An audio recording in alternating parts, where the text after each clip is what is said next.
Welcome back to another reading session of Srila Prabhupada book. Last session में हमने fourth chapter of this book which is the perfection of yoga पढ़ी थी, और जिस paragraph से हमने छोड़ा था उसके आगे से हम रीड कर रहे हैं. तो अगर आपने वो वाला पार्ट नहीं देखा है तो आप वो देख सकते हैं इससे जस्ट प्रीवियसली अपलोड जो वीडियो है उसको. तो अब हम स्टार्ट करते हैं हमारे प्रणाम मंत्र से.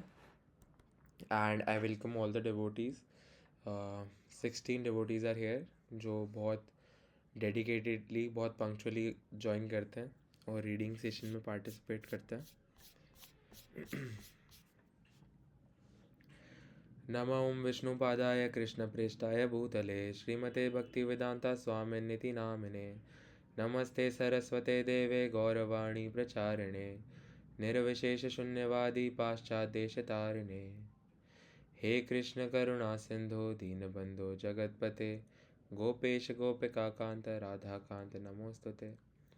तप्त कांचन गौरांगी राधे वृंदावनेश्वरी वृषभानुसुते देवी प्रणमामि हरिप्रिये. जय श्री कृष्ण चैतन्य प्रभु नित्यानंद श्री अद्वैत गदाधर श्रीवासादि गौर भक्तवृंदा. हरे कृष्ण कृष्ण कृष्ण हरे हरे हरे राम राम राम हरे हरे. हरे कृष्ण कृष्ण कृष्ण हरे हरे हरे राम राम राम हरे हरे. हरे कृष्ण कृष्ण कृष्ण हरे हरे हरे राम राम राम हरे हरे. Let's start. Nor should the yogi have any desire for material sense gratification. If one is in Krishna consciousness, he has no desire other than Krishna. It is not possible to become desireless. The desire for sense gratification must be overcome by the process of purification. But desire for Krishna should be cultivated. It is simply that we have to transfer the desire. जो व्यक्ति योगी होता है, या आप कह सकते हैं a devotee, जो भगवान का भक्त होता है, उसको किसी भी मटेरियल चीज़ की डिज़ायर नहीं होती कि ऐसा हो जाए, ऐसा मिल जाए, खाने में ऐसा ही होना चाहिए, वैसा होना चाहिए, है ना. वो डिज़ायर्स नहीं होती है सेंस ग्रेटिफिकेशन के लिए. Actually if one is in Krishna consciousness he has no desire other than Krishna. कोई अगर भगवान का ख्याल रखता है मन में, कोई भक्त होता है, उसके मन में भगवान के अलावा कोई ख्याल ही नहीं होता है. It is not possible to become desireless. अब डिज़ायरलेस तो हम हो नहीं सकते कि कुछ भी नहीं चाहें, एकदम पत्थर की तरह रह जाएं. नहीं, डिज़ायर्स तो होगी, लेकिन अल्टीमेटली डिज़ायर्स को क्या करना है, हमें ट्रांसफ़र करना है from material world to Krishna. और क्या होता है कि the desire for sense gratification must be overcome by the process of purification, है ना. तो जो मटेरियल चीज़ों की डिज़ायर्स है हमारे अंदर काफ़ी होती है, हमेशा होती है. तो इनको हम ओवरकम कैसे करें. जैसे ऐसा वही बात है कि अगर आपको कुछ मिल रहा है, कुछ खुशी मिल रही है, तो उससे भी ज़्यादा खुशी मिलने लग जाए तो वो जो कम खुशी है वो अपने आप ही फेड हो जाती है, और आपको लगता है कि क्या किस चीज़ के पीछे थे और क्या मिल गया, है ना. तो इस तरह से there is no question of killing desire, for desire is the constant companion of the living entity. desire को हम किल नहीं कर सकते, वो हमेशा रहेगी, बस ट्रांसफ़र कर सकते हैं. तो Krishna consciousness is the process by which one purifiers his desires. Instead of desiring so many things for sense gratification, one simply desire things for the service of Krishna. कोई अगर भगवान कृष्ण भावनामृत हो जाता है तो उसको कोई ऐसे डिज़ायर्स नहीं होती बहुत सारी चीज़ों की कि अब आईपैड मिल गया, अब मुझे चाहिए मैकबुक प्रो. हालांकि काम नहीं आएगा, कोई यूज़ नहीं है, बस चाहिए उसको, दिखा करके खुश हो जाऊंगा दुनिया को, है ना. ये प्रॉब्लम है, मतलब ये एक्चुअली प्रॉब्लम है ना. तो बहुत सारी चीज़ों की डिज़ायर ख़त्म होकर सिंपली भगवान की सेवा की डिज़ायर होती है कि भगवान की सेवा कैसे करें हम.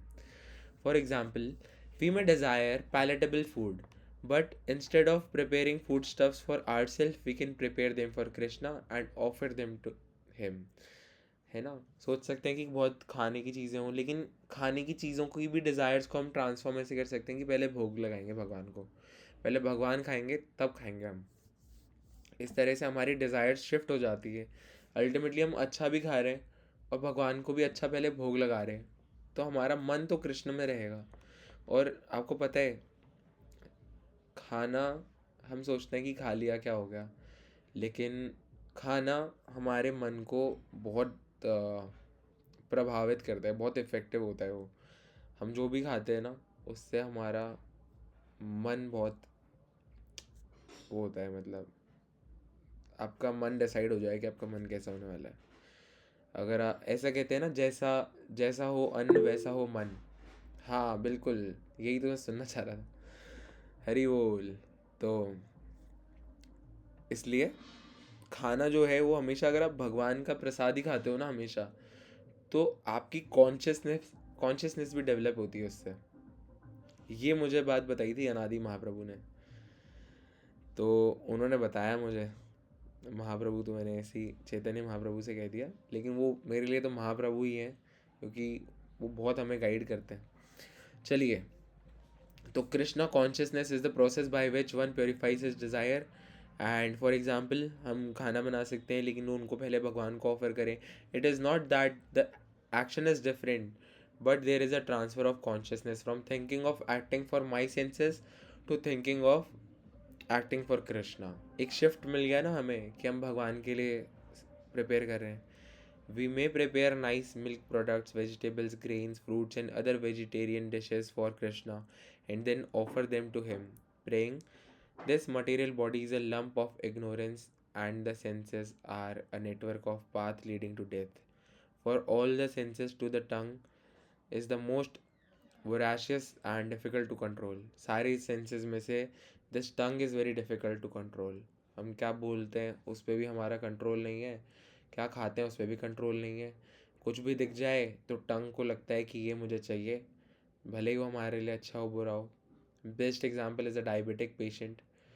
उनको आप मिठाई दे दो, देखेंगे इधर उधर, कोई नहीं देख रहा, खाली एक।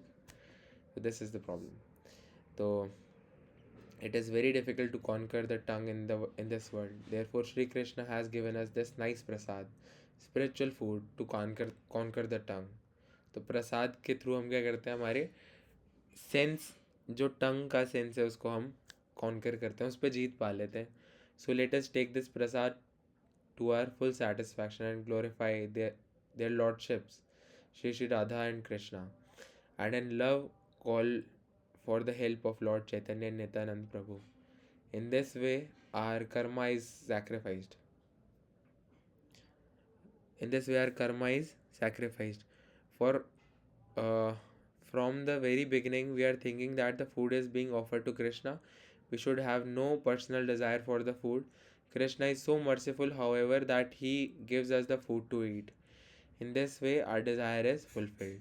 तो हमें क्या सोचना चाहिए, हमें हमारे माइंड सेट को, इंटेंशन को ऐसे शिफ्ट करना चाहिए कि we are offering our food to Krishna, but Krishna is very merciful that he is providing us with the prasadam, कि you can have the prasadam, और हम उस प्रसादम को खा सकते हैं और भगवान की कृपा को उसमें फील कर सकते हैं कि हमें कितना कुछ खाने को मिलता है ना।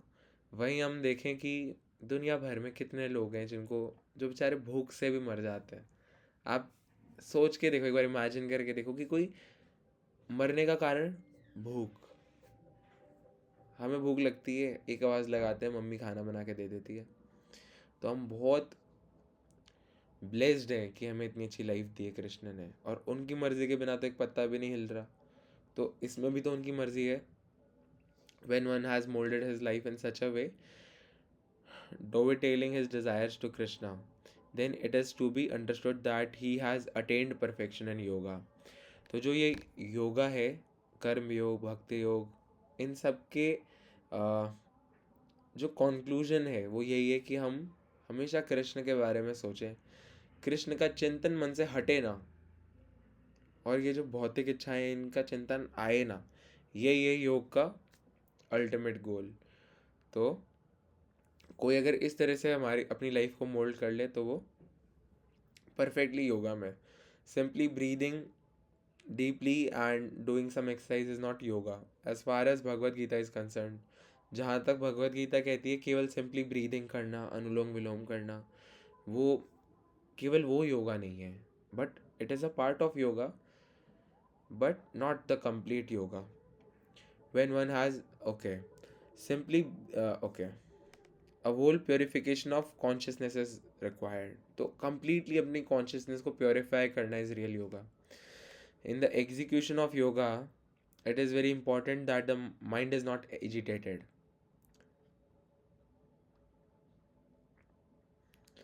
ओके, तो ये बहुत इंपॉर्टेंट श्लोक है, इसको आप लिख लीजिए, मैं रिसाइट नहीं कर रहा हूँ क्योंकि इंग्लिश में लिखा है।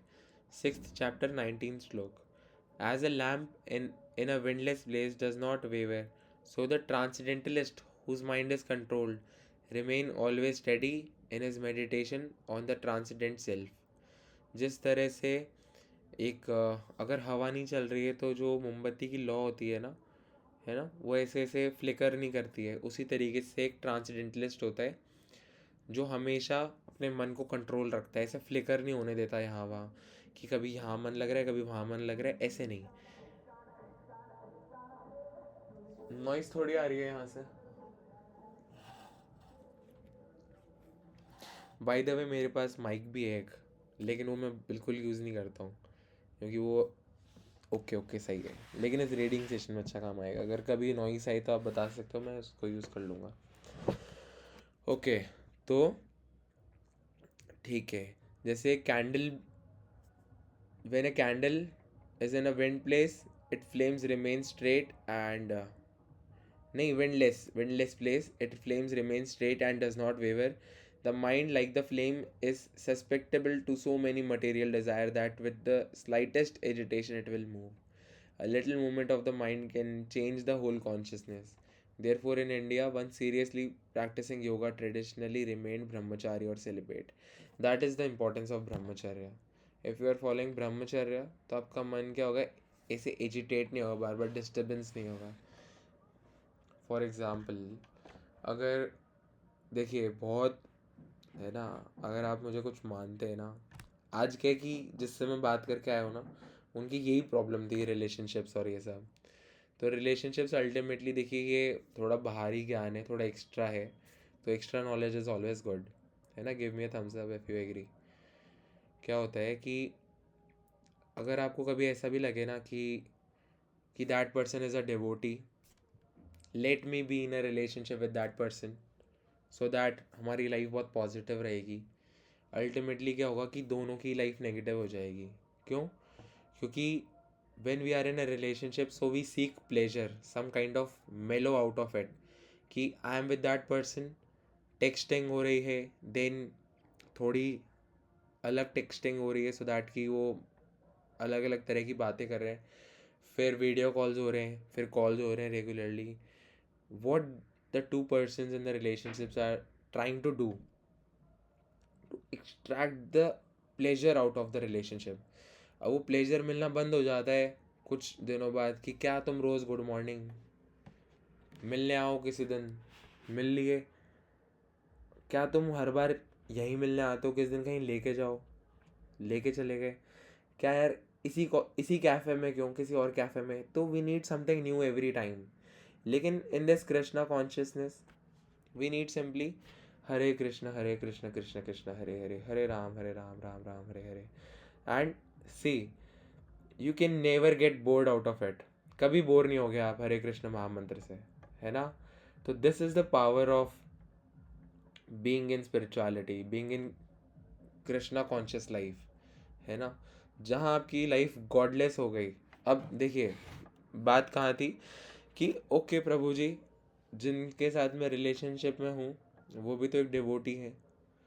तो अल्टीमेटली रिलेशनशिप क्या करता है ना, आपको एक प्लेजर ही आप सीख करते हो, और प्लेजर आपको पता है, आपने इतनी रीडिंग करी है कि यहाँ पे प्लेजर है ही नहीं कहीं पे, सारे प्लेजर कैसे हैं, टेम्प्रेरी है। तो फिर आपका क्या है, मन थोड़ा परेशान हो जाएगा, बस ऐसा होगा कि कुछ टाइम बाद आपको ऊब होने लग जाएगी, बोर हो जाओगे, फिर लगेगा कि नहीं है, तो फिर कोई एक व्यक्ति को भी लगा कि नहीं ये ठीक नहीं है, फिर वो चल जाएगा, फिर दूसरा व्यक्ति को बात सुहाएगी नहीं कि तुम जा कैसे सकते हो ना। बहुत प्रॉब्लम हो जाती है। तो बेस्ट है कि आप शादी करिए सब, है ना, और शादी का ब्रह्मचर्य को फॉलो करें।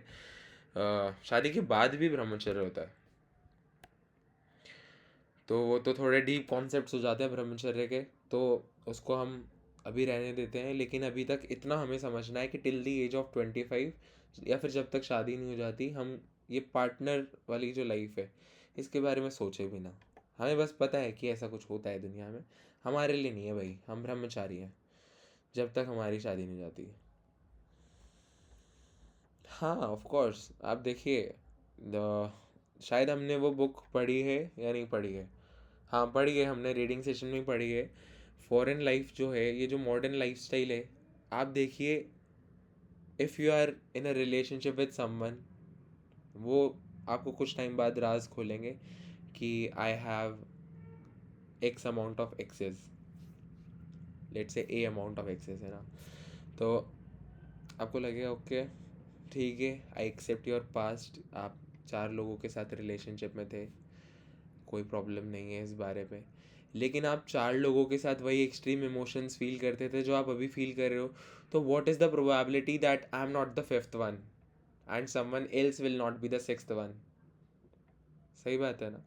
How can you leave someone if you are in that much love with someone? तो ये चेंज करना, चीटिंग करना, ये सब कहाँ आता है? when you start get feeling bored out of the relationship, so you feel okay, this new person is coming into my life, this seems more interesting, तो चलिए यहाँ चले जाते हैं। और इसका, अरे जाओ आप, इट विल नॉट वर्क, बोल देते हैं, आगे बढ़ जाते हैं। This is the problem of relationship, क्योंकि आप ऑफिशियली साथ नहीं है ना। ऑल्सो आप इतने नॉलेजेबल नहीं है, आप इतने मेच्योर नहीं है कि आप किसी रिलेशनशिप को मैनेज करें। आजकल स्कूल्स में 6th क्लास के बच्चे, 5th क्लास के बच्चे, गाइडेंस नहीं है प्रॉपर, तो लगता है कि सब, देखिए, अगर दुनिया भर में भी गलत हो रहा है ना, तो गलत गलत ही रहेगा और सही सही रहेगा। ज़्यादा लोग अगर कुछ कर रहे हैं इसका मतलब ये नहीं कि वो सही है। जैसे मैंने आपको अभी नेवाई में जब मैं था, तब मैंने आपको एक वो भेजा था ना, पैराग्राफ भेजा था रीड करने के लिए, तो उसमें यही तो था। अजामिल जी फॉलो कर रहे थे ब्रह्मचर्य, देखा किसी शूद्र को, मन एजिटेट हो गया ना, दैट इज़ द प्रॉब्लम। चलिए, तो हमें इस पूरे बात से ये तो पता चल गया, इसका एक्सट्रैक्ट ये है कि ब्रह्मचर्य बहुत ज़रूरी है। फ्रेंड्स रहिए आप, इंटेंशंस बहुत मैटर करती है देखिए। लेकिन क्या होता है कि अगर आप गुरुकुल में जाएंगे, है ना, क्योंकि इस्कॉन के गुरुकुल भी होते हैं, वहाँ पे एकदम ही सेपरेटली होता है सब कुछ, लड़के लड़कियाँ एक साथ रहते ही नहीं हैं, क्योंकि ये मन इतना प्रॉब्लमैटिक है ना कि कहीं पे भी आपको इधर उधर ले जाएगा। चलिए आगे बढ़ते हैं ना।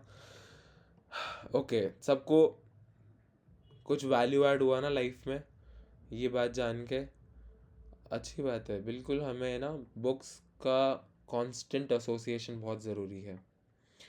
Okay, there are two kind of brahmachari, one is completely celibate and the other is grihastha brahmachari. Okay, one is complete celibacy throughout life and the one is other one is grihasth brahmachari. That is to say, he has a wife, he does not associate with any other woman, and his relations with his own wife are strictly regulated. In this way, either by complete celibacy or restricted sex life, one's mind is kept from being agitated. Yet, when one takes a vow to remain a complete celibate, his mind may still be agitated by sexual desire. Therefore, in India, those practicing the traditional yoga under strict vow of celibacy are not allowed to sit alone even with a mother, sister, or daughter. The mind is so fickle that the slightest suggestion can create havoc. गृहस्थ ब्रह्मचारी भी होते हैं और जो completely celibacy follow करते हैं वो भी होते हैं। उसमें से जो गृहस्थ ब्रह्मचारी होते हैं उनकी जो सेक्स लाइफ होती है that is very regulated being in a married life. ऐसे नहीं कि for enjoyment sex life uncontrolled है, बहुत रेगुलेटेड होती है। In this way either by complete celibacy और there is no difference actually, इसमें बस डिफरेंस इस बात का है आपकी इच्छा पर निर्भर करता है। अगर आप कंप्लीटली सेलिब्रेट रहना चाहते हो पूरी लाइफ के लिए, दैट इज़ गुड, ये आपका मन है। लेकिन बीइंग इन अ गृहस्थ लाइफ, है ना, एक मैरिड लाइफ में रहते हुए भी you are not different. Okay, it's just कि आपके लिए थोड़ा डिफिकल्ट है, क्योंकि जो कंप्लीटली सेलिबेसी प्रैक्टिस करते हैं वो फिर भगवान के अलावा कुछ नहीं है। लेकिन गृहस्थ लाइफ में आने के बाद आपके पास रिस्पॉन्सिबिलिटीज़ आती है काफ़ी सारी चीज़ों की, तो आपकी अटेंशन भगवान से काफ़ी जगहों पर डिवाइड होती है। जहाँ पे आपको मेंटेन करना है अपने मन को, वहीं पे मेंटेन करना है कि आप भगवान के हो, है ना, तो वो थोड़ा सा आपके लिए डिफ़िकल्ट हो सकता है। लेकिन अल्टीमेटली होते दोनों डिवोटीज़ हैं, और एकदम same intention once mind is kept from being agitated, है ना। ऑल्सो अगर इंडिया में जैसे होते हैं ना जो बहुत ब्रह्मचर्य को फॉलो करते हैं, वो अकेले किसी के भी साथ नहीं रुकते हैं। और आप क्या मानेंगे, अगर कोई कोई सामान पास कर रहे हैं ना, कोई माता जी अगर सामान पास कर रही हैं, कोई लड़की सामान पास कर रही है, तो वो क्या करते हैं, सामान हाथ से हाथ में भी नहीं लेते। आप यहाँ रख दो, मैं उठा लूँगा, थैंक यू सो मच। देखते भी नहीं है, आँख ऊपर भी नहीं रखते, नज़र नीचे रखते हैं यूँ, जिससे आँखों से दिमाग में जाएगा ना। और एक बहुत मैं स्टोरी भूल रहा हूँ, लेकिन एक मतलब कैरेक्टर का नेम भूल रहा हूँ, लेकिन एक भक्त होते हैं, उनके अंदर से लस्टी डिज़ायर्स हटती नहीं है, और वो जानते हैं कि ये गलत है मेरे लिए, सोल डिसीविंग है, अपने आप को ही धोखा देना होता है। तो वो क्या करते हैं पता है, वो अपनी आँखों को फोड़ लेते हैं कि जब ये आँखें ही नहीं रहेगी, यही है मेरी दुश्मन जो मुझे ये सब दिखा के ऐसे कर रही है। आँखों को फोड़ लेते हैं और वैसे फिर आगे लाइफ बिताते हैं। आप देखो कैसे कैसे भक्त होते हैं, मतलब उनको पता है कि अल्टीमेटली इस बॉडी से क्या लगाव रखना है, तो उस डिसिप्लिन को मेंटेन करने के लिए अपनी आंखें फोड़ ली। हम कोई नहीं कर सकता ऐसा, मतलब बहुत ऐसी बात है। तो ये मेरे को एकदम से याद आ गया। हाँ देखिए, शौर्य ने भी सुना है। दिस इज़ द प्रूफ कि मैं कोई भी अगर बात बताता हूँ तो वो कुछ ना कुछ रेफरेंस ही आती है, मन से नहीं कहता। ठीक है, तो ये मेरे को भी किसी ने बताई थी, मतलब किसी प्रभु से ही सुनी थी मैंने टेम्पल में। बहुत सत्संग होता है, बहुत सारी नॉलेज मिलती है। The yogi should have his mind trained in such a way that as soon as his mind wanders from meditation on Vishnu, he drags it back again. This requires a great deal of practice. One must come to know that his real happiness is in experiencing pleasure of his transcendental senses, not the material senses. Senses are not to be sacrificed and desires are not to be sacrificed, but there are both desires and sense gratification in the spiritual sphere. Real happiness is transcendental to material, sensual experience. If one is not convinced of this, he will surely be agitated and will fall down. One should therefore know that the happiness he is trying to derive from material senses is not real happiness. तो material जो चीज़ें हैं, जितने भी भौतिक सुख है, ultimately अपने बॉडी को प्लेजर देना बंद करके सोल को प्लेजर देना इम्पोर्टेंट है। सोल का प्लेजर है, सोल का नरिशमेंट और सोल की हैप्पीनेस तो भगवान में ही है। लेकिन इस बॉडी की कवरिंग की वजह से हमें लगता है कि ओके, शायद मुझे कुछ और चाहिए, है ना। लेकिन यहाँ पे बात यह आ जाती है, मुझे है कौन। जब मैं कह रहा हूँ कि मुझे कुछ चाहिए, तो वो मुझे तो एक्चुअल आइडेंटिटी तो अंदर सोल ही है ना। तो ये बॉडी की कवरिंग, ये मटेरियल पूरा ग्लिटरी इन्वायरमेंट, ये हमें बार बार धोखा देता है कि, और ऑफ कोर्स भगवान की शक्ति है तो बहुत स्ट्रांग है, जो हमें बार बार ये विश्वास दिलाती है कि तुम ये बॉडी ही हो, करो सेंस एन्जॉयमेंट। कोई ना कोई आपकी लाइफ में अगर बैड एसोसिएशन आ गया तो वहाँ से प्रॉब्लम क्रिएट हो सकती है। तो रियल हैप्पीनेस तो भगवान में ही है, भगवान की सेवा में ही है। Those who are actually yogis truly enjoy, but how do they enjoy? रमनते योगिनो नंते, there enjoyment is unlimited. That unlimited enjoyment is real happiness, and such happiness is spiritual, not material. जो योगीज होते हैं उनकी इन्जॉयमेंट होती है। कोई आपको देखे साधु, वो बहुत इन्जॉय करता है, वो सब कुछ छोड़ के दुनिया भर में वो अंदर ही इतने खुश हैं कि जो हम एक्सपीरियंस भी नहीं कर सकते उस चीज़ को, किस लिख के कैसे भी नहीं समझा सकते कि वो कितने खुश हैं। This is the real meaning of Rama. As in the chant Hare Ram, Ram means enjoyment through spiritual life. Spiritual life is all pleasure and Krishna is all pleasure. We do not have to sacrifice pleasure, but we do have to enjoy it properly. So Krishna is the unlimited reservoir of happiness. वो सच्चिदानंद, सच्चिदानंद रूपा, खुशी का सागर है। आप आपके पास इतनी खुशी महसूस करने की कैपेसिटी नहीं है जितनी वो आपको खुशी दे सकते हैं। आप तो बाल्टी लेके जाओगे उनके पास, भर के ले आओगे पूरी, लेकिन वो तो सागर हैं। आप कुछ टैंकर भी लेके जाओगे तो आप भर सकते हो, इतनी खुशी प्रदान करते हैं भगवान। बात ये कि आप कितनी महसूस कर सकते हो।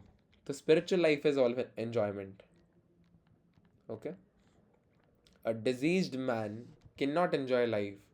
His enjoyment of life is a false enjoyment. But when he is cured and is healthy, then he is able to enjoy. Similarly, as long as we are in material conception of life, we are not actually enjoying ourselves, but are simply becoming more and more entangled in material nature. If a sick man, okay, अगर एक बीमार व्यक्ति है तो enjoy नहीं कर सकता अपनी लाइफ को, है ना। हो सकता है कि वो बेड पे लेटे लेटे ट्रिप चढ़ी हुई है, टीवी पे कुछ देख रहा है, that is enjoyment. Give me a thumbs down. That is not enjoyment.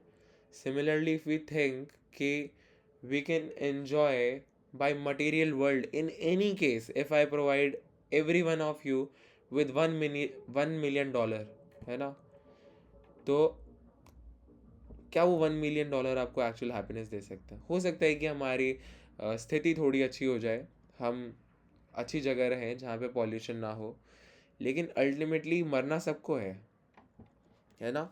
और this Krishna consciousness will give you deathless life in real life, in real, है ना, no joke, सच बात है।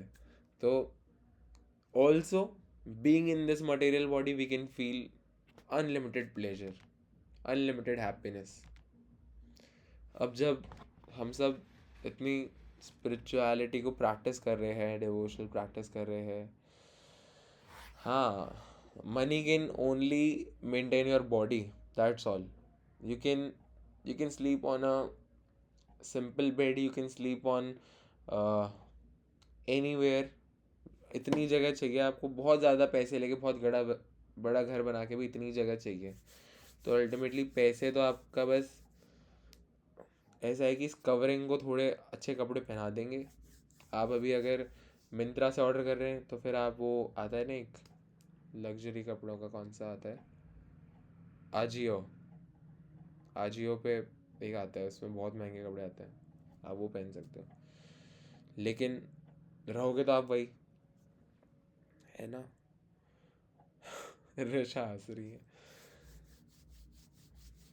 चलिए, तो a diseased man can not enjoy life, है ना। वैसे ही जो इंसान ये सोचता है, इस मटेरियल कंसेप्शन में रहता है, उसको लगता है कि ऐसा करके मैं खुश रहूँगा, वैसा करके खुश रहूँगा, तो वो और अपने आप को बांधता है इस दुनिया से।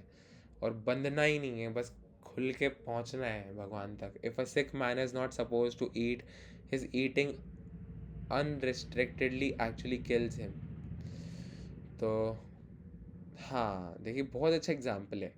जैसे अगर एक डिजीज्ड व्यक्ति है, उसको कुछ खाने के लिए मना करे, अब वो मन मर्जी कुछ भी खा रहा है, तो उसको प्रॉब्लम होगा ना, और ज़्यादा बीमार पड़ जाएगा। वैसे ही हम being in this material world, we can relate with this situation, this case, कि हम भी क्या है, इस मटेरियल वर्ल्ड में एक कंडीशन है हम, और इस कंडीशन बॉडी में हम दुनिया से और बंधना नहीं है।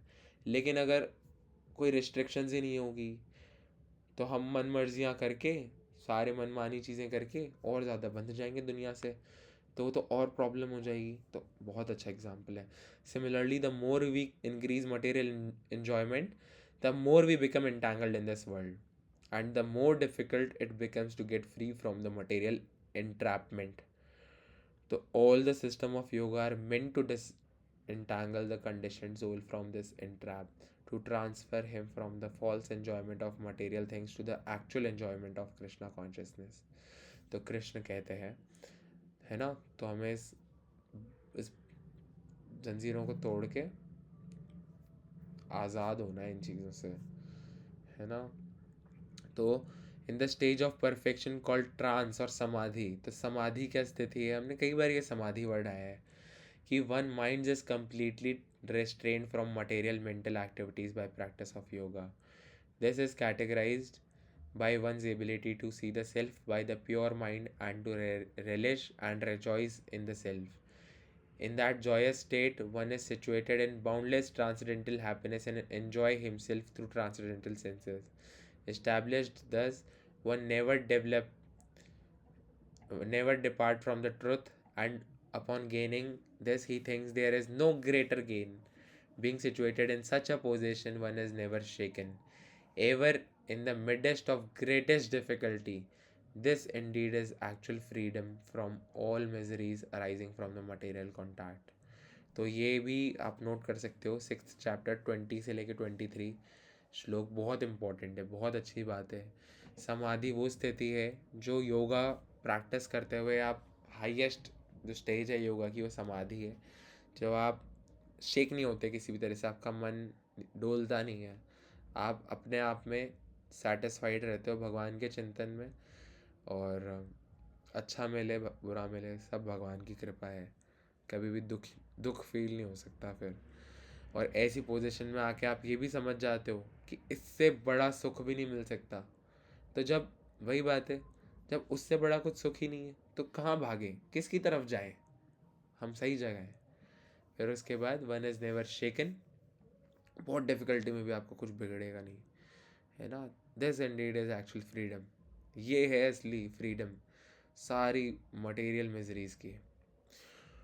One form of yoga may be difficult and another may be easy, but in all cases, one must purify his existence to the conception of Krishna conscious enjoyment. Then one will be happy. तो हो सकता है कुछ yoga processes difficult हो, कुछ easy हो, है ना। जितने भी योगा सिस्टम्स हैं उनमें तो हमारे पास तो बहुत सिंपल है, हम तो बहुत फॉर्चुनेट है इस कलयुग में कि हमारे पास सिंपली हमें बस चैंटिंग ही तो करना है, मुंह से बोलना ही तो है, और कुछ चीज़ें हैं जो रिस्ट्रिक्टेड है उनको नहीं करना है ना। A person is said to have attained to yoga when, having renounced all material desire, he neither act for sense gratification or engage in fruitive activities. A man must elevate himself by his own mind, not degrade himself. The mind is a friend of the conditioned soul and his enemy as well. तो ये बहुत अच्छी बात है, ये मन ही है जो हमारा बहुत अच्छा दोस्त भी हो सकता है, बहुत बड़ा दुश्मन भी हो सकता है। कैसे, अगर मन कह रहा है पैरों को मंदिर लेके जा रहे हैं तब तो दोस्त है, और वहीं अगर नाइट क्लब में लेके जा रहे हैं तो दुश्मन है। We have to raise our self to the spiritual standard by our self. तो ये समझदार व्यक्ति जो होगा ना, क्या होता है एक्चुअली, आपको चाहिए एक बहुत समझदार व्यक्ति ही समझ सकता है भगवान को। अगर ये जो मटेरियल डस्ट जमी हुई है ना मन के ऊपर, उसको क्लीन करने के लिए आपको चैंटिंग करनी है, तो चैंटिंग करेगा भी वही जो समझदार होगा। और समझदार से मेरा मतलब है बहुत ऐसी नॉलेज है कि अगर मैं कहूँ किसी को कि आप रिलेशनशिप में हो, ये तो गलत है, तो उनको क्या लगेगा कि कैसे कह सकते हो आप ऐसा, मैं कितनी खुश हूँ पता है आपको, या मैं कितना खुश हूँ, या हमारा कितना प्योर रिलेशनशिप है, आपने बोल भी कैसे दिया। तो वो समझेंगे नहीं, क्योंकि बहुत ज़्यादा अटैच्ड है, बहुत ज़्यादा अटैच्ड है। कोई आपने सबने एक्सपीरियंस किया ही होगा, आपके दोस्त कोई किसी से भी सुना ही होगा, जानते हैं आप सभी कि आपको लगे कि वो बहुत टॉक्सिक है, क्यों रहते हो उसके साथ, अरे कैसे कह दिया उसके बारे में, बात मत करना मुझसे, ये प्रॉब्लम है बहुत बड़ी। मतलब, और 1 महीने बाद वो एक दूसरे से छोड़ छाड़ के कोई और मिल गया, फिर उसके बाद आप बोलोगे अब क्या हुआ, बोले अब इसके बारे में कुछ मत कहना, ये नया है। ये प्रॉब्लम है। तो वी हैव, तो ये कोई अगर एक मन से समझे ना, जाने, तो वो एक बार में पूरी थ्योरेटिकल नॉलेज समझ जाएगा। फिर जब वो एक्चुअली एक्ट करेगा कृष्णा कॉन्शियसनेस में, चैंटिंग करेगा, रेस्ट्रिक्ट करेगा कुछ चीज़ों को, तब वो कुछ समय में वो डस्ट क्लियर होते हुए देखेगा। फिर वो मन बुद्धि भगवान ही दे देते हैं। वो बुद्धि भी भगवान ही देते हैं, लेकिन उसी को देते हैं जो कुछ कदम बढ़ाता है आगे। थोड़ी बहुत चैंटिंग करेगा ना, और आप तो देखिए कि बहुत फॉर्चुनेट बात है, लेकिन इसमें कभी भी है ना, ये मत आने दीजिएगा आपकी घमंड आ जाए कि भक्ति मिल गई। ऐसे मिलती भी नहीं है। आपने पास्ट लाइफ में न जाने कितने जतन करे हैं जो आज की स्थिति है। तो हमेशा ये सोचिए कि बहुत फॉर्चुनेट है भगवान, बहुत अच्छा कि आपने इतना एसोसिएशन भी दिया, चैंटिंग करने के लिए मुंह दिया है। नहीं तो कोई बचपन से भी तो होते हैं जो बोल नहीं पाते। हरे कृष्णा विरूप। ये हरे कृष्णा प्रभु, ये जो आपने बोला ना अभी, ये कि हम लोग को मतलब भगवान की कृपा है जो हमें भक्ति मिली, हमें इंटरेस्ट आ रहा है। ये कल मैं सेमिनार अटेंड कर रहा था, वो इस्कॉन में डिस्कवरी ऑफ परमानेंट हैप्पीनेस, तो उनका कल लास्ट सेशन था।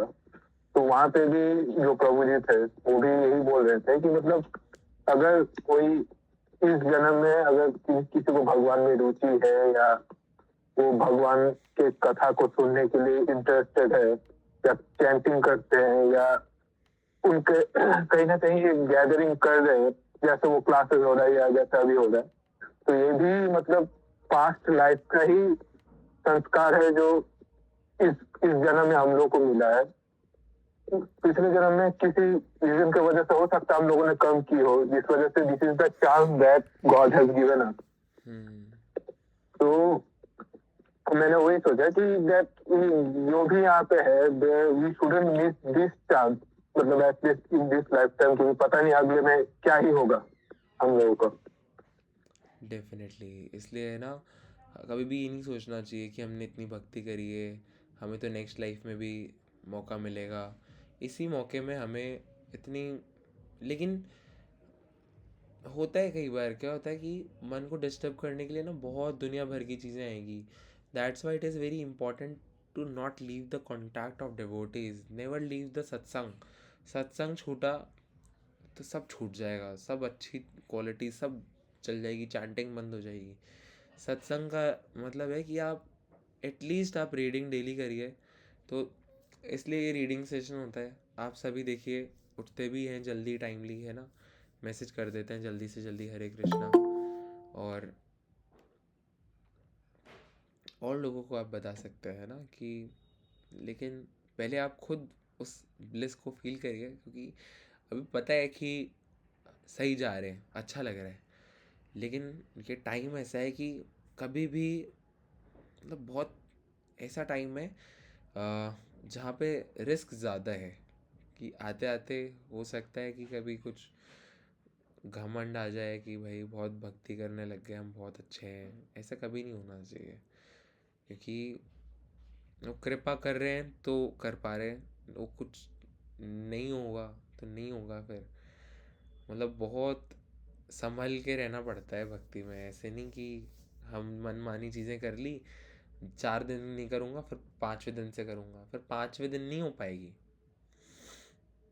हाँ, आप कभी ऐसे भी सोचोगे ना अगर कि चलो आज नहीं करता चैंटिंग, कि मेरे 3-4 दिन एग्ज़ाम है, 5 दिन एग्ज़ाम है, क्योंकि चैंटिंग करने के लिए देखिए, मैं ये जानता हूँ कि सभी 4 राउंड 8 राउंड सब बिगिनर लेवल चैंटिंग करते हैं अभी, है ना। तो इतना तो हाफ आवर में आप अपनी चैंटिंग कंप्लीट कर लेते होंगे, या फिर 1 आवर मैक्सिमम। तो आपको ये प्रैक्टिस करनी चाहिए कि हम 1 आवर तो दे सकते हैं भगवान को, 24 घंटे में से 1 भी नहीं दे सकते तो फिर कैसे भगते हैं हम। तो इसलिए चैंटिंग और रीडिंग को छोड़ना मत। अगर नहीं छोड़ोगे तब तो सब ठीक है। तब तो देखा आपने कि यहाँ हमने पढ़ा है ना कि हाँ, to relish in that joyous state, यहाँ से पढ़िए, इन दैट जॉयस स्टेट, ऐसी खुशी की स्थिति में one is situated in boundless transcendental happiness and enjoy himself through transcendental senses. Established thus, one never depart from the truth, and upon gaining this, he thinks that there is no greater gain.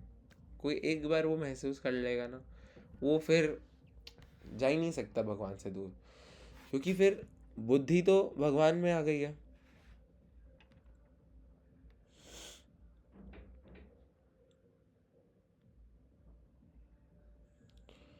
हम्म.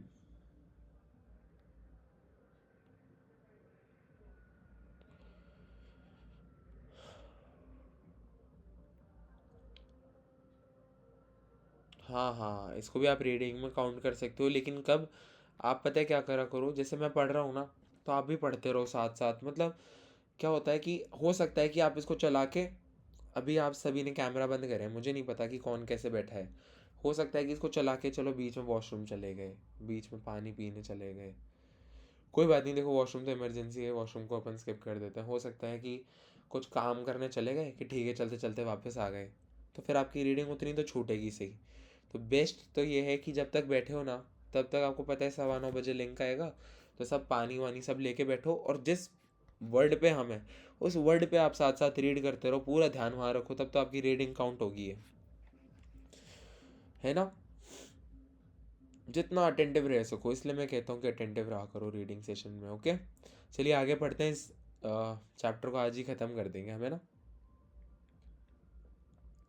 क्या 2 दिन से हुए नहीं ना reading session, तो मैं बहुत miss कर रहा था, इसलिए थोड़ा ज़्यादा बोल रहा हूँ मैं.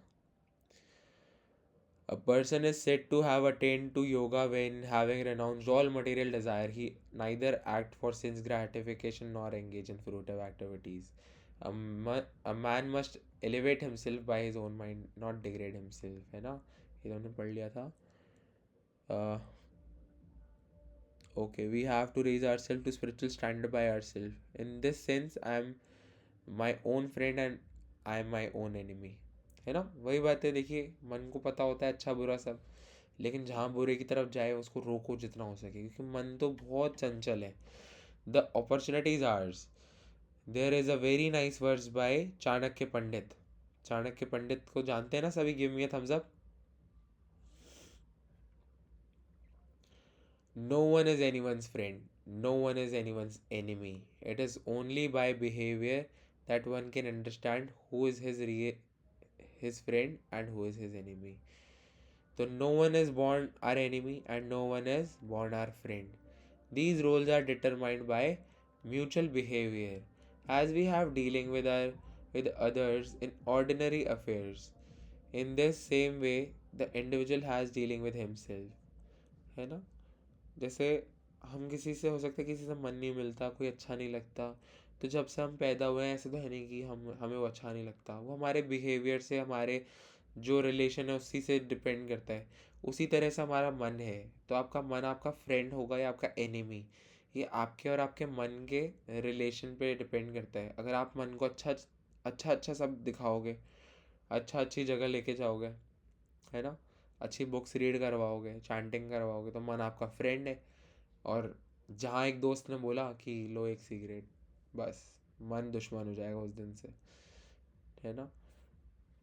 सिगरेट तो मैं एग्जांपल देता हूँ, सिगरेट तो मुझे पता है ऑफ कोर्स कोई नहीं पीता है, लेकिन वही बात है, कोई भी गलत चीज़ XYZ कुछ भी हो सकता है. I may act as my own friend और as an enemy. As a friend, I can understand my position as spiritual soul and seeing that somehow or other I have come into contact with material nature. Try to get free from material entanglement by acting in such a way as to disentangle myself. In this case, I am my friend, but if even after getting this opportunity I do not take it, then I should be considered my own worst enemy. सही बात है. अगर हम सोचे कि मतलब हमें पता चल गया मटेरियल वर्ल्ड हमारा, हम यहाँ बिलोंग ही नहीं करते, हमें बॉडी है ही नहीं, तो कौन है हम, जान भी लिया, भगवान को भी जान लिया, अल्टीमेटली हम वही सब करने में व्यस्त हैं, है ना, भगवान को जानने में इंटरेस्ट ही नहीं रखते कि भाई ठीक है, देखा जाएगा, पबजी खेल लें तो अभी हमारा प्लान बन रहा है शाम का नाइट आउट का, उसके बारे में बात करने दो। तो फिर प्रॉब्लम है, फिर मन से बड़ा एनिमी कोई नहीं है, मन ही सबसे बड़ा दुश्मन है फिर। For he who has conquered his mind, the mind is the best of friend. But for one who has failed to do so, his very mind will be the greatest enemy. जिसने मन को control कर लिया वो friend, जिसने control नहीं करा उसका मन enemy. How is it possible for one to become his own friend? This is explained here. Atma means mind, body, and soul. When we speak of Atma, insofar as we are in the bodily conception, we refer to the body. However, when we transcend the bodily conception and rise to the mental platform, Atma refers to mind. But actually, when we are situated on the truly spiritual platform, then Atma refers to the soul. In actuality, we are pure spirit. In this way, according to one's spiritual development, the meaning of the word Atma differs. As far as the Nirukti Vedic dictionary is concerned, Atma refers to body, mind, and soul. However, in this verse of Bhagavad Gita, Atma refers to mind. Okay? तो आत्मा के तीन मतलब हो सकते हैं. आत्मा means आत्मा, कहते हैं ना आत्मा. आत्मा हिंदी में शब्द होता है वो सेल्फ के लिए होता है, सेल्फ. अब वो डिपेंड करता है कि आपकी कॉन्शियसनेस कितनी डेवलप्ड है, उसके अकॉर्डिंग आप अपने सेल्फ को क्या करते हो, कंसिडर करते हो कि सेल्फ, मेरा सेल्फ तो भाई ये बॉडी है, आज मैं ऐसा हूँ, है ना. मतलब मन ही मन में. और कोई कह सकता है कि मेरा सेल्फ मेरा मन है, कोई कह सकता है कि वो सोल है अंदर जो है, जो दिख नहीं पा रही है. तो if through yoga the mind can be trained, then the mind is our friend. But if the mind is left untrained, then there is no possibility of leading a successful life. For one who has no idea of spiritual life, the mind is the enemy. If one thinks that he is simply the body, his mind will not be working for his benefit. It will simply be acting to serve the gross body and to further condition serve the gross body and to further condition the living entity and entrap him in this material nature. कोई through yoga हम mind को क्या कर सकते हैं, train कर सकते हैं, और माइंड को हमारा फ्रेंड बना सकते हैं ना. और अगर माइंड अनट्रेंड है तो there is no possibility of living a successful life. तो for one who has no idea of spiritual life, the mind is the enemy. जिसको स्पिरिचुअल लाइफ के बारे में पता ही नहीं है कुछ, उसके लिए मन एनिमी है. If one thinks that he is simply the body, his mind will not be working for his benefit. तो अल्टीमेटली अगर कोई अपने आप को बॉडी ही मानेगा तो बॉडी के लिए ही सारे काम करेगा. बॉडी तो फिर मिट्टी बनी जाएगी. फिर उस असली पर्सन का क्या होगा जो अंदर था? वो असली पर्सन सोचेगा ये लाइफ भी गई, now I have life of this body. And we don't know कि क्या पता बॉडी, ह्यूमन बॉडी मिले ही ना, कुछ और बॉडी मिल जाए. हमारी मर्जी नहीं चलती इसमें कि कौन सी बॉडी मिलेगी. लेकिन जो एक बार ज्ञान प्राप्त कर लेता है ना, वो समझ जाता है कि मैं कहाँ जाऊँगा, मैं कहाँ जा रहा हूँ, मेरे को मेरे क्या है मेरी डेस्टिनी, कहाँ लेके जाएगी. If, however, one understand one's position as spirit soul apart from the body, the mind can be a liberating factor. In itself, the mind has nothing to do.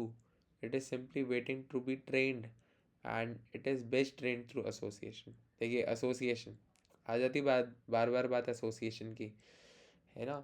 तो माइंड को ट्रेन करने का best तरीका है association. जैसा आप लोगों के साथ रहोगे ना, जैसी बातें करोगे, वैसा ही आप सीखोगे.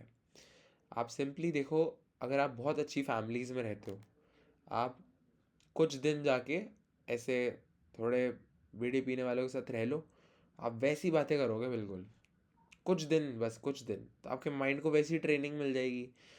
तो desire is the function of the mind and one desire according to his association. So if the mind is to act as friend, there must be good association. तो हमारी डिज़ायर्स भी एसोसिएशन पे मैटर करती है. देखिए अगर आपके friends हैं ना, वो बोले यार कि सबके पास आईफोन है, तो आपको भी लगेगा, मेरी आपकी भी डिज़ायर हो जाएगी आईफोन की. अगर आपके सारे फ्रेंड्स में से कोई एक भी फ्रेंड, सारे फ्रेंड छोड़ो, कोई एक भी फ्रेंड ऐसे कह रहा है कि नेक्स्ट मंथ मैं PS5 ले लूँगा, आपकी भी डिज़ायर हो जाएगी कि यार मैं भी PS5 लूँ, फिर घर पे सबको बुलाऊँ, PS5 खेलेंगे सब। तो आपके भी मन में कहीं ना कहीं आएगी ना, एसोसिएशन पे डिपेंड करती है हमारे डिज़ायर्स भी। अगर किसी ने स्नैपचैट पे भेज दिया आज गाजर का हलवा बनाए, आप घर पे बोलोगे मम्मी गाजर का हलवा बनाओ। तो द बेस्ट एसोसिएशन है कि हम भक्तों की एसोसिएशन ले, तो हमारी जो डिज़ायर है वो भी भगवान की तरफ शिफ्ट हो जाएगी। अब कितना बचा है? ठीक है, ओके। किसी को लेट तो नहीं हो रहा? Give me a thumbs up अगर कंटिन्यू कर सकते हैं तो। 1 2 3 4 5 6, ओके। जल्दी जल्दी पढ़ते हैं ना। The best association is a sadhu, that is a Krishna conscious person और one who is striving for spiritual realisation. There are those who are striving for temporary things. असत, असत का मीन्स होता है टेम्परेरी, है ना, असत थिंग्स। तो matter and the body are temporary, and if one only engage himself to bodily pleasure, he is conditioned by temporary things. But if he engages himself in self realization, and then he is engaged in something permanent, permanent का मतलब सत, है ना। Obviously if one is intelligent, he will associate with those who are trying to elevate themselves to the platform of self realization through one of the various form of yoga. तो जो material conception में जीता है वो अपने आप को और बांधता रहेगा, लेकिन जो उसको छोड़ के अपने आप को भगवान में लगाएगा वो जान जाएगा कि वो सेल्फ रियलाइजेशन के थ्रू जानेगा कि उसकी एक्चुअल पोजीशन क्या है। देन किसी ना किसी योगा को प्रैक्टिस करेगा, है ना। And the best yoga is chanting for us. तो हमें यहाँ पे ही नहीं कंफ्यूज होना कि do I have to choose something else, नहीं नहीं, you are doing your best, you are chanting Hare Krishna. So for association, okay, obviously if one is intelligent, okay, obviously if one is intelligent, he will associate with those who are trying to elevate themselves to the platform of self-realization through one of the various form of yoga. The result will be that those who are sadhu or realized will be able to sever his attachment to material association. This is the great advantage of good association. So this is the advantage of good association. When you know कि someone is very happy being in Krishna consciousness, कोई बहुत मंदिर जाता है, बहुत खुश रहता है, आप बोलोगे कि आप हमेशा खुश रहते हो, हमेशा हंसते रहते हो, क्या राज है? वो बोलेगा आओ मेरे साथ एक दिन मंदिर। तो ये है पावर अच्छी एसोसिएशन की। For instance, Krishna speaks Bhagavad Gita to Arjun just to cut off his attachment to this material affection, because Arjun is attracted to things that are impeding the execution of his own duty. Krishna uh, severs these things. तो कितना अच्छा example है, best example है कि अर्जुन और Krishna best friend है। Initially Krishna उनको बताते हैं कि उनको ड्यूटी परफॉर्म करना चाहिए, लेकिन बात करते करते करते करते कहाँ पहुँच गई कि पूरी भगवत गीता डिस्कस हो गई विद इन 1 hour। तो to cut something a sharp instrument is required, and to cut the mind from its attachment, sharp words are often required. The sadhu or teacher shows no mercy in using sharp words to sever the student's mind from material attraction. तो कोई गुरु होते हैं ना, वो कटु शब्द बोलने में पीछे नहीं हटते। जैसे पहले के टाइम पे, तो अब तो टीचर्स को अलाउड नहीं है मार वार करना बच्चों के साथ, लेकिन जब स्कूल में मार पड़ती थी ना, तो उस मार के डर से बच्चे बहुत अच्छा पढ़ते थे। आजकल तो बहुत ऐसा हो गया, क्योंकि मैं ही पढ़ाता हूँ बच्चों को भी, स्कूल के ही बच्चों को, तो उनसे बड़ा तमीज़ से बात करनी पड़ती है। आप आपने होमवर्क कर लिया? नहीं नहीं किया, तो अंदर से जैसा खून जलता है, कैसे नहीं करा इसे। तो मैं कहता हूँ कि क्यों नहीं करा? वो मैं सो गया था। अब मैं उसको क्या, अब मैं उसको डांट भी नहीं सकता ना, नहीं तो उसकी मम्मी मेरे को डांट देगी कि आपने मेरे बच्चे को कैसे डांटा। ये प्रॉब्लम है। तो ये तो देखिए एग्जाम्पल देता हूँ बीच बीच में, जिससे आप खुश हो जाओ। तो देखिए, अगर गुरु कोई कटु शब्द कह रहा है ना, तो आप तो बहुत फॉर्चुनेट हो कि गुरु आपको सुधारने में लगे हुए हैं, है ना।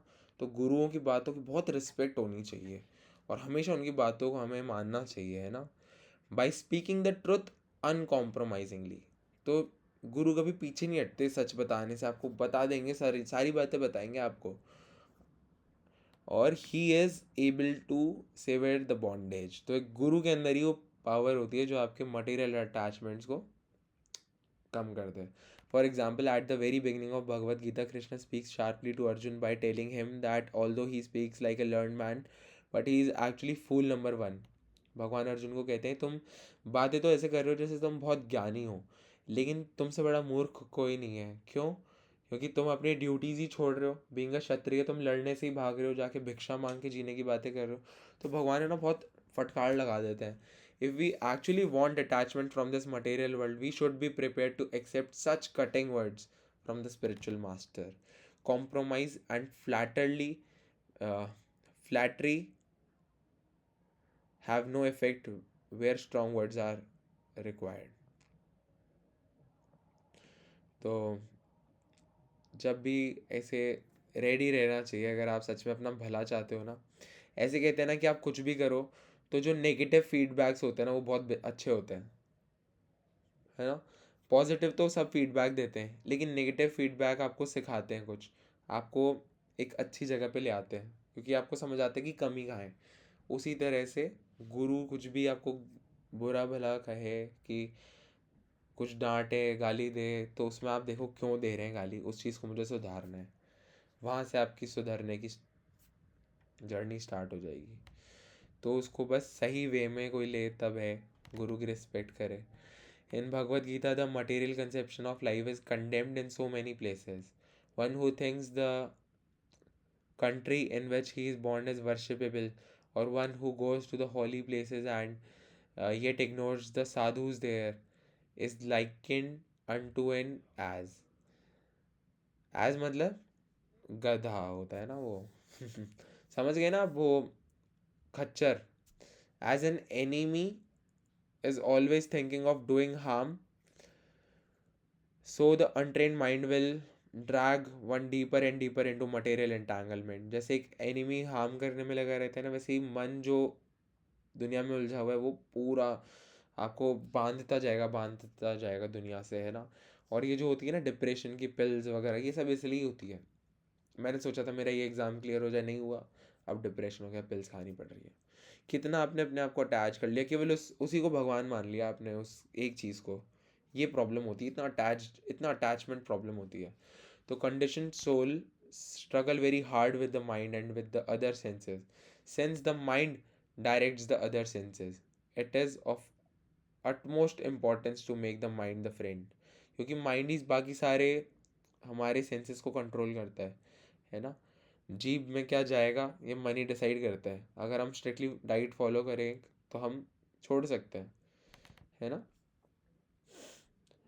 तो इस तरीके से मन को अगर फ्रेंड बना लिया तो सारे सेंसेस कंट्रोल रहेंगे। For one who has conquered the mind, the super soul is already reached, for he has attained tranquility. To such a man, happiness and distress, heat and cold, honor and dishonor are all the same. By training the mind, one actually attains tranquility, but the mind is always dragging us over non-permanent thing. Just as an unbridled horse will pull a chariot on a perilous course. Although one we are permanent and eternal, how somehow or other we have become attracted to non-permanent things. But the mind can be easily trained if it is simply fixed on Krishna. तो जो व्यक्ति मन को conquer कर लेता है उसके लिए सुख दुख और गर्मी बरसात सब कुछ एक एक हो जाता है। मतलब किसी में भी वो अफेक्ट नहीं करती कोई भी मटेरियल चीज़ उसको। और भले कोई इज्जत करे कोई बेइज्जती करे, वो भी उसके लिए मैटर नहीं करती, क्योंकि पता है कि सब कुछ बॉडी तक ही लिमिटेड है ना। तो लेकिन फिर भी क्या होता है, एक जो नॉन परमानेंट चीज़ें मीन्स मटेरियल चीज़ें वो फिर भी अट्रैक्ट करती है। तो उनसे बचे रहने के लिए भगवान को हमेशा मन में रखो। भगवान अगर मन में रहेंगे ना मन अगर भगवान के बारे में सोचता रहेगा तो कभी भी हम परेशान, कभी भी माया हमें दूर नहीं कर सकती भगवान से, अगर हम भगवान के कांस्टेंट कांटेक्ट में। इसलिए यहाँ पर डिसिप्लिन की एक बात आ जाती है कि डेली इतने राउंड चैंटिंग करना ही है ना। डिसिप्लिन इसलिए ही ज़रूरी है। कभी भी ये मत सोचो कि हम बहुत बड़े भक्त हो गए, 1 महीना भी चैंटिंग नहीं करेंगे तो भगवान से दूर नहीं जाएंगे, कभी मत सोचो। क्योंकि माया वहाँ बैठी है, तुरंत ही आपको देख रही है, आज इसने चैंटिंग नहीं करी, आज इसको ले लो अपने कब्जे में, है ना। ये है प्रॉब्लम। तो इसलिए चैंटिंग और ये जो डिसिप्लिन लाइफ है ना, कांस्टेंट, जो हम भगवान को हमारे मन में रखते हैं, इसको बनाए रखना है। फिर क्या होगा कि जब आप ऐसी स्थिति में पहुंच जाओगे ना,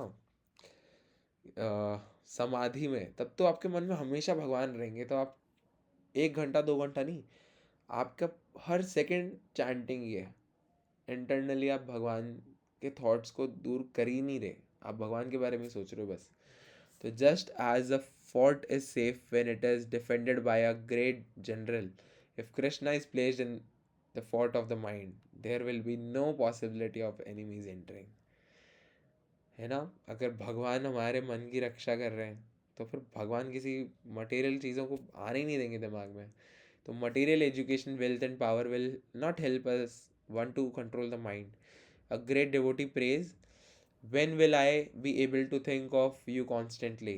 Mind is always dragging me about, but as soon as I am able to fix my mind on the lotus feet of Krishna, it becomes clear. तो एक भक्त की हमेशा क्या चाहत होती है, भगवान से क्या मांगते हैं कि कब ऐसा होगा कि मैं हमेशा आपके बारे में सोचूं, कोई भौतिक ख्याल नहीं आए, कोई चीज़ मुझे खींचे नहीं अपनी तरफ। तो जब मन क्लियर होता है, it is possible to meditate on the super soul.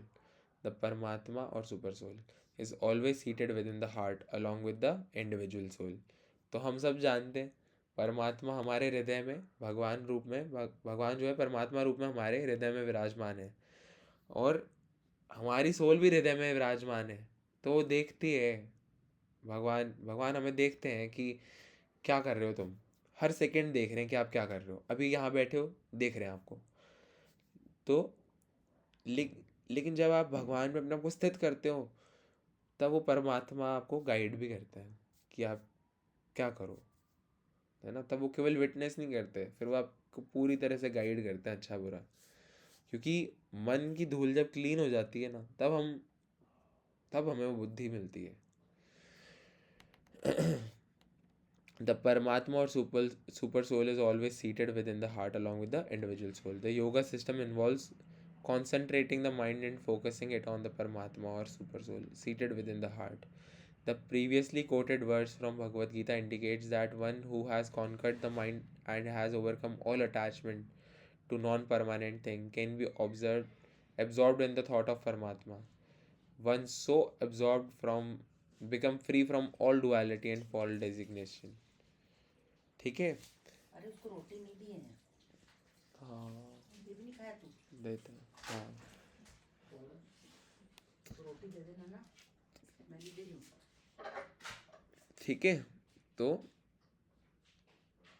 Bhagavad Gita का जो हमने लास्ट पढ़ा था, वो हमें ये इंडिकेट करता है कि कोई अगर मन को कंट्रोल कर लेता है, तो जो भी अटैचमेंट है हर चीज़ से, वो अपने आप ही मिनिमाइज हो जाती है और एट लास्ट ख़त्म हो जाती है, और वो स्थित हो जाता है भगवान में। फिर सारी डुअलिटी से फ्री हो जाता है कि ये दोस्त है, ये दुश्मन है, ये ऐसा, ये वैसा, ये सब ख़त्म।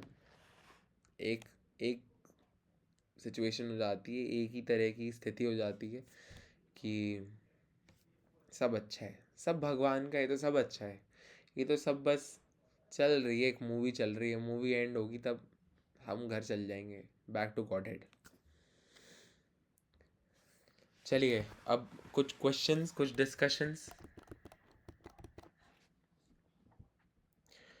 By the way thank you so much everyone for being here, क्योंकि बहुत लंबे हो जाते हैं सेशंस। आज तो 10:30 बज चुके हैं, लेकिन आप लोग बैठ के सुनते हो, पूरा रीडिंग सेशन अटेंड करते हो, बहुत अच्छी बात है ना।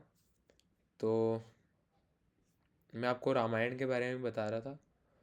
तो रामायण में अभी हमने कुछ दिनों पहले ही रीडिंग सेशन में ये बात पढ़ी थी कि जब आप भगवान के नाम की चैंटिंग करते हो तो आप कभी भी थक नहीं सकते। एकादशी के बारे में, ओके ओके, टाइप करते हैं ना, एकादशी के बारे में बताता हूँ आपको। हमने कुछ दिन पहले ये बात पढ़ी थी कि अगर हम भगवान की सेवा कर रहे हैं, हम भगवान के थॉट्स में एब्जॉर्ब्ड हैं पूरे, तो हम कभी भी थकते नहीं हैं भगवान के नाम से, कभी भी बोर नहीं होते। स्टार्टिंग में भी हमने वो बात करी थी सेशन के। तो ये बात आप एक्चुअल में एक्सपीरियंस भी करते हो सभी, जब आप चैंटिंग करते हो, है ना, डेली चैंटिंग करके हम स्पिरिचुअली चार्ज्ड हो जाते हैं और फिर पूरा दिन बहुत अच्छा जाता है, सुबह सुबह चैंटिंग हो जाती है तो इसका लाइव एग्जाम्पल मैंने यहाँ नेवाई में रामायण पाठ के बाद भी देखा। 2 घंटे हमें, जहाँ मैं वज्रासन में 15 मिनट 10 मिनट बैठता हूँ मैक्सिमम, मैं 45 मिनट वज्रासन में बैठ गया और ध्यान ही नहीं गया कि वज्रासन में बैठा हूँ। वज्रासन सब जानते हैं ना, ऐसे पैरों को पीछे फोल्ड करके यूँ बैठते हैं ना, तो वज्रासन में बैठने में दर्द हो जाता है काफ़ी पैरों में और सुन्न हो जाते हैं पैर। तो 45 मिनट बाद ध्यान आया, अरे मैं तो वज्रासन में बैठा हूँ पाठ करते करते। तो मैंने पैर थोड़े ऐसे आलती पालती मार ली, है ना, पूरे पैर मेरे सुन्न हो चुके थे, लेकिन ध्यान ही नहीं जा रहा था क्योंकि इतना ध्यान वहाँ लग रहा था। तो बहुत अच्छा था, बहुत अच्छा एक्सपीरियंस था। और 2 घंटे बाद जब किसी और की टर्न आती तो मेरे को लगता था क्यों आ गई इनकी टर्न, और मन करता था और पढ़े। और 10 घंटे, टू बी ऑनेस्ट, मैं कभी पढ़ता नहीं हूँ 10 घंटे कुछ भी इतने कम टाइम में। तो वो बहुत अच्छा था, बहुत अच्छे डिवोटीज़ का एसोसिएशन था, सब रिटायर्ड थे 72 73 साल के थे, बहुत अच्छा अच्छा बता रहे थे सब कुछ, बहुत बहुत कृपा, बहुत कृपा, बहुत अच्छा लगा। तो देखिए एक बार तो ये आपके जो कॉन्टिन्यूस चैट बॉक्स में आ रहे थे वो तो मैंने पढ़ लिए थे और मैंने बीच में रिप्लाई भी कर दिया था। तो अभी हम एकादशी के बारे में डिस्कस करते हैं अब, है ना। तो देखिए एकादशी इस बार 14 तारीख की है। मुझे पता है कि सबके घर में पकौड़े वगैरह बनते हैं, सकरात होती है, सब पतंग उड़ाते उड़ाते नीचे सब कुछ ही बनता है, लेकिन बस 14 को आपको अनाज नहीं खाना, दाल नहीं खानी, बीन्स नहीं खानी, और कुछ भी ऐसा नहीं खाना। सबको पता है एकादशी में क्या खाते हैं क्या नहीं खाते हैं। तो मैं एक काम करूँगा, कुछ भेज भी दूंगा जिससे आपको और क्लियर हो जाए। मशरूम नहीं खाते, मसूर की दाल भी नहीं खाते। मसूर की दाल वैसे भी हमें नहीं खानी चाहिए, वो भगवान को भी भोग नहीं लगती है ना। अगर देख लेते हो, मसूर ही बोलते हैं क्या,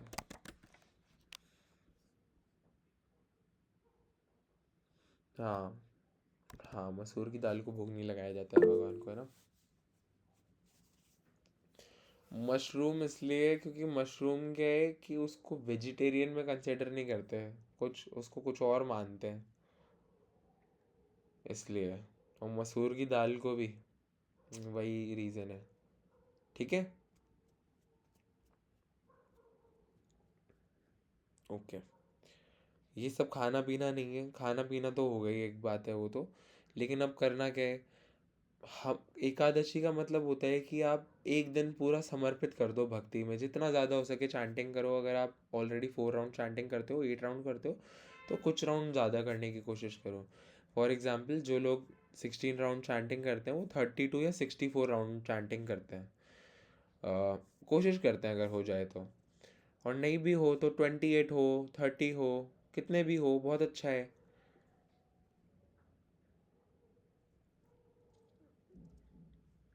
एक बार मैं आपको पहले बताता हूँ ना।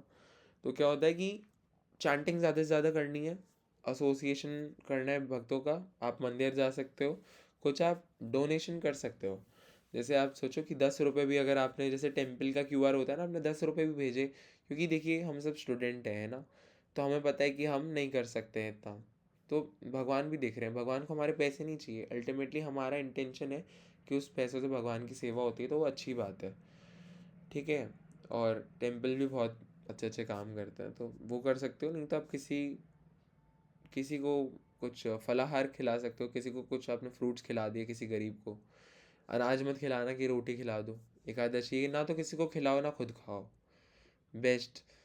और देखिए क्या क्या कवर हो गए।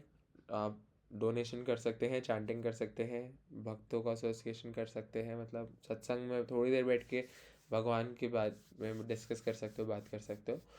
उसके अलावा आप मंदिर विजिट कर सकते हो, आरती मंदिर में, घर पे भी आरती कर करते ही हैं सब वो तो। बस यही है एकादशी में, ज़्यादा से ज़्यादा टाइम अपने भक्ति को देना है और खाने पीने में ध्यान नहीं देना। अब देखिए कुछ कुछ चीज़ें अलाउड होती है तो ऐसे लग सकता है ठीक है, फ्रूट्स अलाउड है तो 1 किलो केले खा लिए और 1 किलो सेब खा लिए, और शाम को साबूदाने की खिचड़ी बनी तो डोंगा भर के वो खा ली। ये नहीं करना। मतलब आप अपने सेंसेस को जितना हो सके कंट्रोल रखिए। मतलब भूख पे भी अगर आपने जीत पा ली तो बहुत अच्छा है।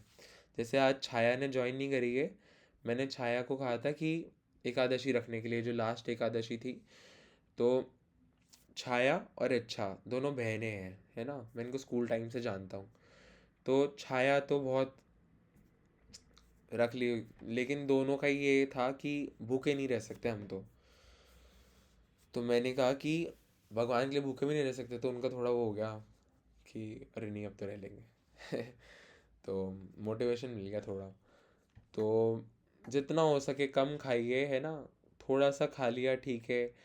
सुबह दूध पी लिया, फिर डायरेक्ट शाम को थोड़ा सा प्रसाद ले लो, और वो भी थोड़ा बहुत ही, बहुत सारा नहीं। तो आपकी एकादशी बहुत अच्छी है। नेक्स्ट डे आप सनराइज़ के बाद भगवान को भोग लगा के प्रसाद खा लो, और आपकी बहुत परफेक्ट एकादशी है ना। तो चैंटिंग ज़्यादा से ज़्यादा करो, जितने राउंड ऑलरेडी करते हो ना आप, उससे 1 राउंड 2 राउंड 3 राउंड जितना आपको लगे, जितना टाइम हो, क्योंकि देखो सकरात है तो हॉलीडे तो है ही। तो आप मॉर्निंग में अगर जल्दी उठ गए तो 5 से 7 बजे तक ही आपके 16 राउंड तो चैंटिंग हो ही जाएगी। तो एटलीस्ट 16 तो सब करो। एकादशी का सिग्निफिकेंस बहुत ज़्यादा है, जितना तो मैं शायद 4-5 लेक्चर्स में भी नहीं समझा पाऊँ। अगर हम पढ़े ना जाके स्क्रिप्चर्स में, थोड़ा डीप करें, तो हमें पता नहीं क्या क्या पता चलेगा एकादशी की। बहुत सारी अच्छा स्टोरीज आप एकादशी की पढ़ सकते हो। हर एकादशी की अपनी एक कथा होती है। ये सेरी है, और ये भी खुश हो जाती है रीडिंग सेशन से शायद। ये बहुत अच्छी है, इसको भी बहुत अच्छा लगता है। जैसे कीर्तन करता हूँ ना मैं, तो भाग भाग के आ जाती है दूर दूर से।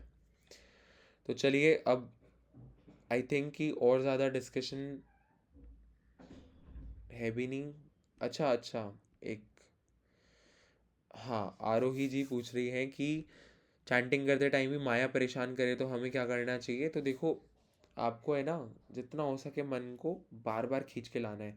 चैंटिंग करने का बेस्ट तरीका है कि आप चैंटिंग करो जब आपको रियलाइज़ हो कि मन कुछ और सोच रहा है, बस मुंह बोल रहा है लेकिन मन में भगवान नहीं है। मन में तो चल रहा है कि असाइनमेंट करना है या होमवर्क करना है ना, या फिर कुछ भी चल रहा है XYZ। तो आपको देखना है कि मन कुछ और सोच रहा है, क्योंकि अंदर ही अंदर हमारे जो सेल्फ थॉट्स होते हैं वो हमें पता है कि क्या चल रहा है। तो आप मन को बोलो कि नहीं नहीं, अटेंटिवली सुनो, चैंटिंग चल रही है, अटेंटिवली सुनो।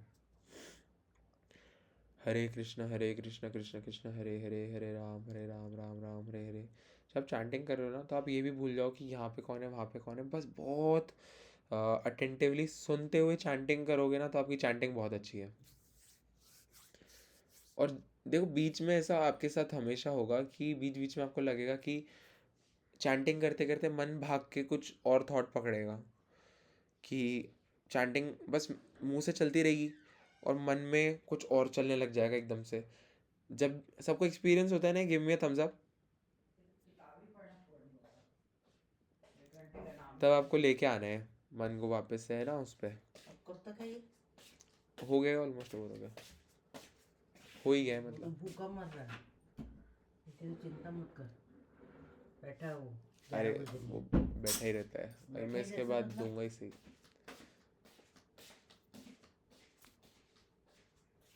चलिए अब हमें ना एंड कर देते हैं सेशन को, क्योंकि खेल समाप्ति का वो बज चुका है। बोलते हैं ना अमित जी। चलिए, thank you everyone. Hare Krishna.